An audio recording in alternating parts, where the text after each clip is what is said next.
नमस्कार दोस्तों, आज हम इस वीडियो में नाड़ी एस्ट्रोलॉजी के क्लास 6 जो है उसमें जो टॉपिक है प्रोफेशन जो चल रहा है उसके बारे में हम बात करते हैं। इससे पिछले वीडियो में हमने बात करी थी कि प्रोफेशन मीन्स जॉब के लिए कौन से घर या कौन से घरों के कॉम्बिनेशन फेवरेबल होते हैं। तो वो थे हमारे 2, 6, 10, 11 जो नौकरी या सर्विस के लिए थे। 2, 7, 10, 11 बिजनेस यानी कारोबार के लिए। अब कई बार पर्सन को नौकरी न मिलना या उसके जो जीवनचर्या है उसमें रुकावटें आती हैं। तो देखते हम ऐसे कौन से घरों का कॉम्बिनेशन बनने से ये रुकावटें व्यक्ति को जीवन काल में अपना आता है। तो हमने इसी के आगे हम देखते हैं।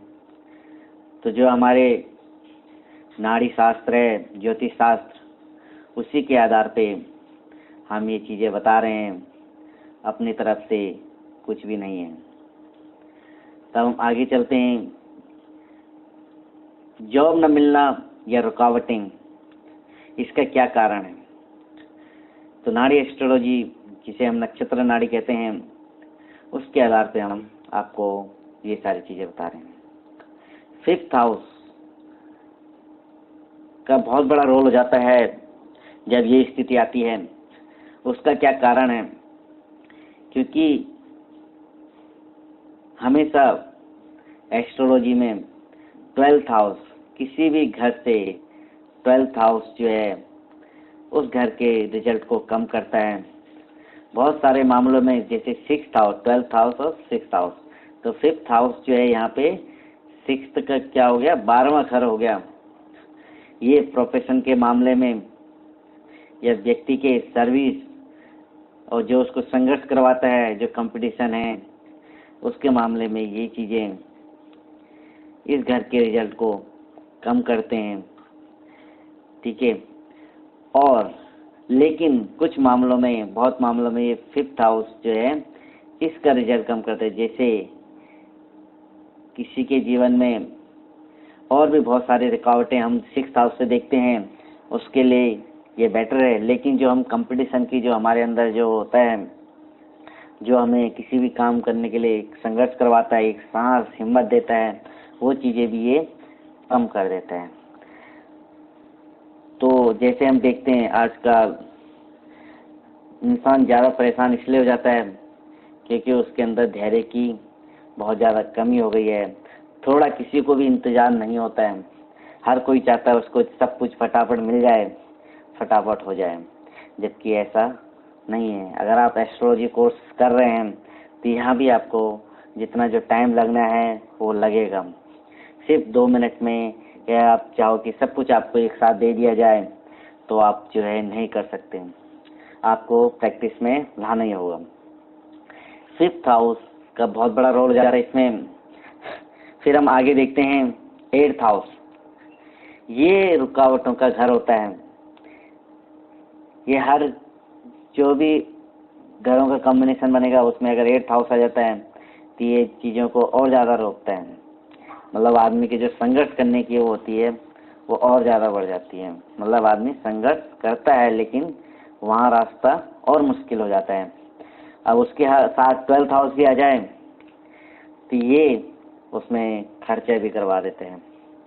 तो पहले तो व्यक्ति के पास रुकावट है, ऊपर से 12th हाउस भी आ गया, ऊपर से खर्चा भी हो गया, तो ये जो है और ज़्यादा रुकावट आ जाता है।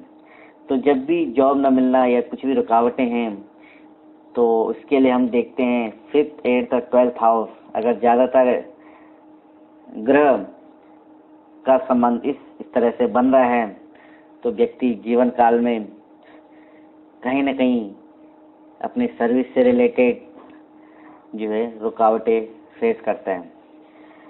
और ये तो अभी प्रोफेशन की बात हो रही है तो उसमें 6th हाउस प्राथमिक घर होता है। लेकिन वैसे भी अगर जनरली 6th 8th और 12th हाउस किसी भी घर के साथ जुड़ जाए, किसी भी उसके साथ जुड़ जाए और घरों के साथ, तो निश्चित ही रुकावटें आती हैं। ये आप जब भी आप कुंडली देखें तो इसको प्रैक्टिस में लें तो आपको इस चीज़ का पता चलेगा। तो अब बात आती है कि ये चीज़ें तो आपकी है, ये चीज़ें कब ज़्यादातर होंगी घटना, जब आपकी दशा अंतर्दशा में चल रही होंगी। और उससे इम्पोर्टेंट चीज़ है घटना कब होगी। गोचर में, गोचर का बहुत बड़ा रोल हो जाता है यहाँ पे।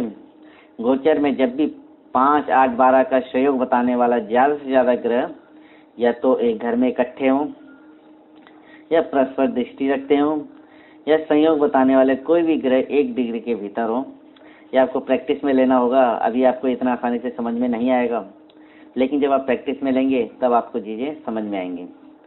तो ये जब स्थिति बनती है तो निश्चित ही व्यक्ति को जॉब न मिलना और जीवनचर्या में रुकावट आती है। बहुत सारे कुंडली में ये सहयोग एक साथ बन जाएगा, लेकिन बहुत सारे कुंडलियों में एक साथ नहीं बनेगा।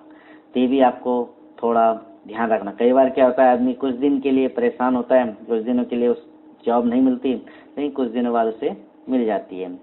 ज़्यादा परेशानी नहीं करनी। तो वो परसेंटेज वाइज जितने ज़्यादा ग्रहों का ये योग बन रहा होगा उतनी ज़्यादा दिक्कत आएगी, क्योंकि दशा अंतर्दशा में कुछ ना कुछ चल रहा होगा।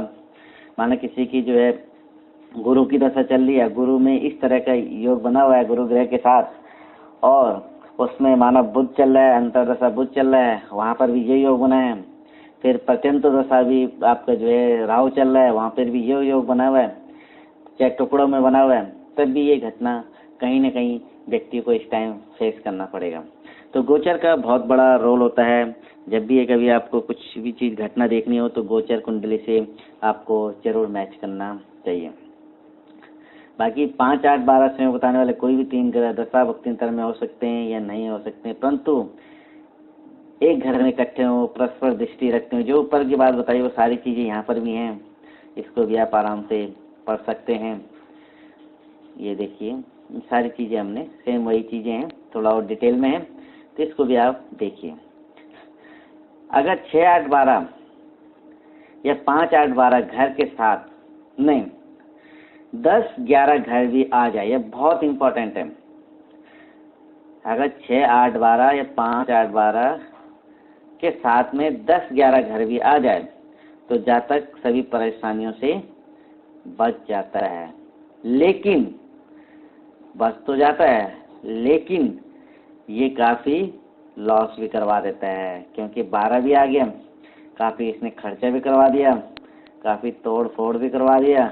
हाँ, लेकिन व्यक्ति जो है परेशानी से निकल जाता है, मतलब जो है अपने आप को ही बचा लेगा, बाकी सारी चीज़ें उसने नुकसान यहाँ पे हो गया है। तो इस तरह से हमने देखा कि किस तरह से व्यक्ति को जीवन में ये परेशानी आती है।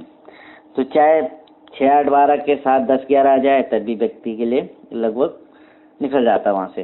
5, 8, 12 भी आ जाए तब भी व्यक्ति वहाँ से निकल जाता है। अगर किसी कुंडली में ऐसा योग भी मिलेगा आपको 6, 12 और 10, 11, तो तब जो है 10, 11 इसका मतलब तब व्यक्ति को इतनी दिक्कत नहीं आएगी, तो आराम से उस चीज़ को निकल जाएगा। अब 6, 8 भी आ गया और 10, 11 भी साथ में आ गया तो भी व्यक्ति वहाँ से परेशानी रुकावट होगी, मतलब उसको जो है छलांग तो मारनी पड़ेगी काम के लिए, लेकिन फिर भी वहाँ से इतना दिक्कत नहीं होगी। 5, 12 भी आ जाए और साथ में 10, 11 भी आ जाए, दिक्कत तो होगी लेकिन फिर भी वहाँ से निकल जाएगा।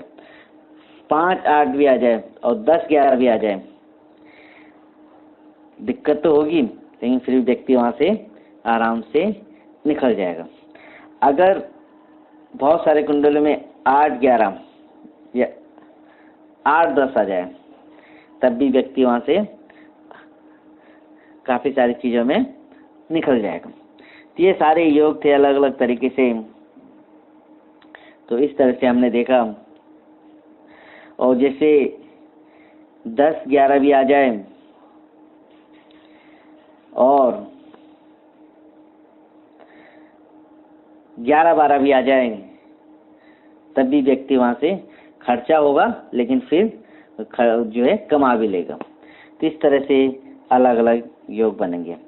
अगर अब वेटेज की बात करें हम, किसका होगा, 6 8 के साथ 11 आ जाए तो यहाँ पे लाभ कम मिलेगा और व्यक्ति को जो दिक्कत आएगी, परेशानी, वो ज़्यादा हो जाएंगी। फिर 6 12 के साथ 11 आ गया तब भी व्यक्ति मतलब लाभ कम मिलेगा और जो है खर्चा या परेशानी ज़्यादा हो जाएगा। हमेशा देखना है पॉजिटिव। किस तरह से आप देख सकते हो, जब भी 2 नेगेटिव घर और एक पॉजिटिव घर आ गया तो वेटेज किसकी बढ़ गई, नेगेटिव घर की बढ़ गई।